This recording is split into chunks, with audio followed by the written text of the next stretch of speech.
Brought to you by V-Guard, co-powered by Sensodyne and Vimal. ಬಾಯಲ್ಲಿ ಹೇಳಿ ಕೇಸರಿ.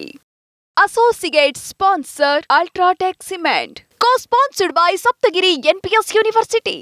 NDAಗೆ 292 ಅಂತಂದ್ರೆ -51. ಯಾಕೆ ಈ ಸ್ಥಿತಿ ಬಂತು? ಬನ್ನಿ ಒಂದು ವಿವರ ನೋಡೋಣ.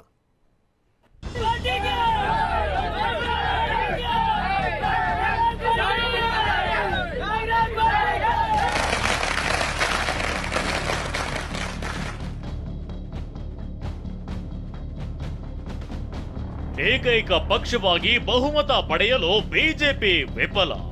ಉತ್ತರ ಪ್ರದೇಶದಲ್ಲಿ ಬಿಜೆಪಿ ಭದ್ರಕೋಟೆ ಭೇದಿಸಿದ ಇಂಡಿಯಾ, ಮಹಾರಾಷ್ಟ್ರದಲ್ಲಿ ಫಲಿಸಿದ ಮಹಾಮೈತ್ರಿ, ಅಯೋಧ್ಯೆಯಲ್ಲಿ ಕಮಲಕ್ಕೆ ಸೋಲು. ಇದು ತಗೊಳ್ಳೋಣ. ಇದು ಇನ್ವರ್ಟರ್ ಎಸಿ. ನೀವು ಗ್ಯಾಮ್ಲರ್ ಅಲ್ವಾ? ಗ್ಯಾಮ್ಲರ್ ಜೂಜಾಡ್ತಿರಲ್ವಾ? ನೀವು ಜೂಜಾಡ್ತೀರಾ? ಇಲ್ಲ, ಯಾರು ಏನು ಹೇಳಿದ್ರು ಅಂತ ನೀನು ಎಷ್ಟು ಕಾಸ್ಟ್ಲಿ ಹಾಗೂ ಡೆಲಿಕೇಟ್ ಎಸಿ ತಗೊಂಡು ಸ್ಟೆಬಿಲೈಸರ್ ತಗೊಳ್ಳಿಲ್ಲ ಅಂದ್ರೆ ಇದು ಜೂಜಾಟ ತಾನೇ. ಒಂದೇ ಫ್ಲಕ್ಚುಯೇಷನ್ ಗೆ ನಿಮ್ಮ ಇನ್ವರ್ಟರ್ ಎಸಿಯ ಪಾರ್ಟ್ಸ್ ಡ್ಯಾಮೇಜ್ ಆಗಬಹುದು. ಅದನ್ನು ವಿ-ಗಾರ್ಡ್ ಉಪಯೋಗಿಸಿ ಸುರಕ್ಷಿತವಾಗಿರಿಸಿ. V Guard, India's number 1 stabiliser. ಯಾರು ನಿರೀಕ್ಷಿಸದ ರೀತಿಯಲ್ಲಿ ಹಾಗೂ ಅಚ್ಚರಿಯಂತೆ ಬಿಜೆಪಿ ಈ ಬಾರಿ ಬಹುಮತ ಪಡೆಯುವಲ್ಲಿ ವಿಫಲವಾಗಿದೆ. ಅಬ್ ಕಿ ಬಾರ್ 400 ಪಾರ್ ಎಂಬ ಮಂತ್ರದೊಂದಿಗೆ ಲೋಕಸಭಾ ಅಖಾಡಕ್ಕಿಳಿದ ಬಿಜೆಪಿ ಸರಳ ಬಹುಮತವನ್ನ ಗಳಿಸಿದಂತಾಗಿದೆ.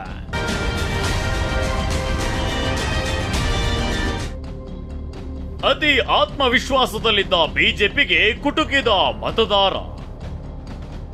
ಪಂಚ ರಾಜ್ಯಗಳಲ್ಲಿ ತಲೆ ಕೆಳಗಾದ ಬಿಜೆಪಿ ಲೆಕ್ಕಾಚಾರ. ಕಳೆದೆರಡು ಬಾರಿ ಗೆದ್ದು ಬೀಗಿದ್ದ ಬಿಜೆಪಿ ಅತಿ ಆತ್ಮವಿಶ್ವಾಸದಿಂದಲೇ ಮೂರನೇ ಬಾರಿಗೆ ಲೋಕಸಭೆ ಅಖಾಡಕ್ಕೆ ಇಳಿದಿತ್ತು. ಆದ್ರೆ ಈಗ ಬಿಜೆಪಿಗೆ ಸ್ವಂತ ಬಹುಮತದ ಮ್ಯಾಜಿಕ್ ನಂಬರ್ ತಲುಪಲು ಸಾಧ್ಯವಾಗಿಲ್ಲ.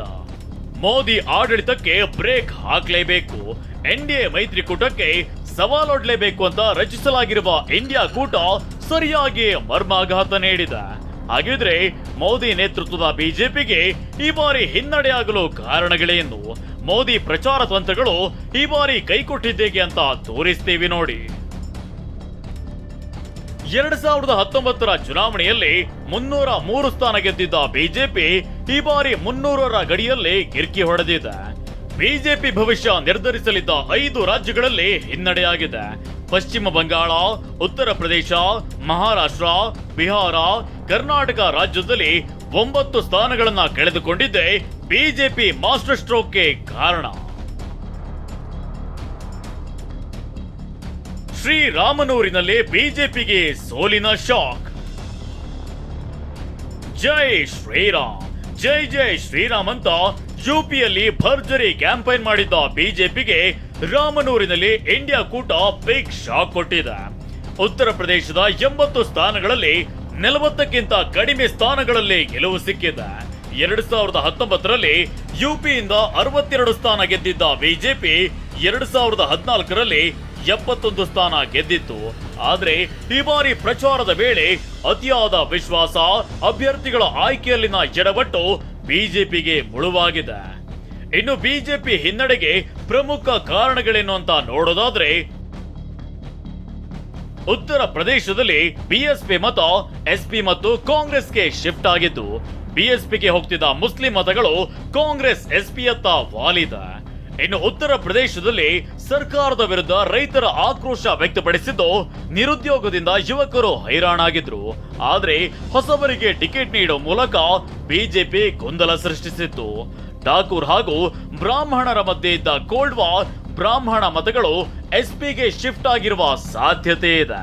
ಈ ಬಾರಿ ಅಖಿಲೇಶ್ ರಾಹುಲ್ ಜೋಡಿ ಪ್ರಚಾರ ವರ್ಕೌಟ್ ಆಗಿದೆ.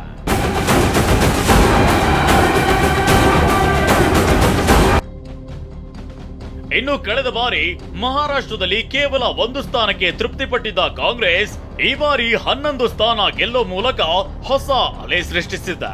ಶಿವಸೇನೆ ಮತ್ತು ಎನ್ಸಿಪಿ ಇಬ್ಬಾಗ ಮಾಡಿದ ಅಪಕೀರ್ತಿಯೇ ಬಿಜೆಪಿಗೆ ಮುಳ್ಳಾಗಿದೆ. ಜನರ ಅನುಕಂಪ ಗಿಟ್ಟಿಸಿದ್ದ ಉದ್ಧವ್ ಠಾಕ್ರೆ ಮತ್ತು ಶರದ್ ಪವಾರ್ ಶಿವಸೇನೆ ಎನ್ಸಿಪಿ ನಾಯಕರ ಮೇಲೆ ಕೇಂದ್ರೀಯ ಸಂಸ್ಥೆಗಳ ಬಳಕೆ ಮಾಡಿದ್ರಿಂದ ಬಿಜೆಪಿಗೆ ಹಿನ್ನಡೆಯಾಗಿದೆ. ಇನ್ನು ಪಶ್ಚಿಮ ಬಂಗಾಳದಲ್ಲಿ ದೀದಿ ಪ್ರಚಾರದ ಮುಂದೆ ಮೋದಿಯ ಮ್ಯಾರಥಾನ್ ಪ್ರಚಾರಗಳು ವರ್ಕೌಟ್ ಆಗಿಲ್ಲ. ಇನ್ನು ಈ ಬಾರಿ ಟಿಕೆಟ್ ಹಂಚಿಕೆಯಲ್ಲಿ ಅಮಿತ್ ಶಾ ಹಾಗೂ ಹೈಕಮಾಂಡ್ ನಡೆದುಕೊಂಡ ರೀತಿ ಕೆಲವರಿಗೆ ಅಸಮಾಧಾನ ತರಿಸಿತ್ತು.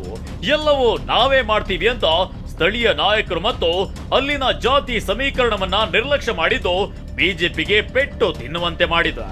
ಇದರ ಜೊತೆಗೆ ಪಕ್ಷ ಸಂಘಟನೆಗಿಂತ ಹೆಚ್ಚು ವ್ಯಕ್ತಿ ಕೇಂದ್ರಿತವಾದ ಪ್ರಚಾರ ಈ ಬಾರಿ ಬಿಜೆಪಿಗೆ ಮುಳುವಾಗಿ ಪರಿಣಮಿಸಿತ್ತು. ಪ್ರಧಾನಿ ನರೇಂದ್ರ ಮೋದಿ, ಮುಖ್ಯಮಂತ್ರಿ ಯೋಗಿ ಆದಿತ್ಯನಾಥ್ ಮತ್ತು ಕೇಂದ್ರ ಗೃಹ ಸಚಿವ ಅಮಿತ್ ಶಾ ಇವರುಗಳನ್ನೇ ಹೆಚ್ಚೆಚ್ಚು ಅವಲಂಬಿಸಿತ್ತು. ಅಲ್ಲದೆ ಕೇವಲ ಮೋದಿ ವರ್ಚಸ್ಸಿನ ಮೇಲೆ ನಾವು ಗೆಲ್ತೀವಿ ಬಿಡು ಎಂಬ ಮನಸ್ಥಿತಿಗೆ ಅಭ್ಯರ್ಥಿಗಳು ಬಂದು ಬಿಟ್ಟಿದ್ರು. ಅಬ್ ಕಿ ಬಾರ್ 400 ಬಾರ್ ಎಂಬ ಮಾತು ಪ್ರಧಾನಿ ತಮ್ಮ ಪ್ರತಿ ಭಾಷಣದಲ್ಲೂ ಹೇಳ್ತಿದ್ರು. ಇದರಿಂದ ಗೆಲ್ತೀವಿ ಬಿಡು ಎಂಬ ಉಡಾಫೆಯಿಂದ ಮತದಾರರನ್ನ ತಲುಪಬೇಕಾದ ರೀತಿ ತಲುಪದೆ ಬಿಜೆಪಿ ಕುಸಿತಕ್ಕೆ ಕಾರಣವಾಯಿತು. ಎಲ್ಲವೂ ಮೋದಿ ಮಧ್ಯೆ ಜಗತ್ ಸರ್ವಂ ಅಂತ ಅಂದುಕೊಂಡಿದ್ದ ಅಭ್ಯರ್ಥಿಗಳು ಇದೀಗ ಸೋಲಿನ ದವಡೆಗೆ ಸಿಲುಕಿದ್ದಾರೆ. ಜೊತೆಗೆ 18ನೇ ಲೋಕಸಭಾ ಚುನಾವಣೆ ಬಿಜೆಪಿ ಮತ್ತು ಮೈತ್ರಿಕೂಟಗಳ ನಾಯಕರಿಗೆ ಸಾಕಷ್ಟು ಪಾಠ ಕಲಿಸಿದ್ದಂತೂ ಸುಳ್ಳಲ್ಲ. Bureau report ಟಿವಿ9.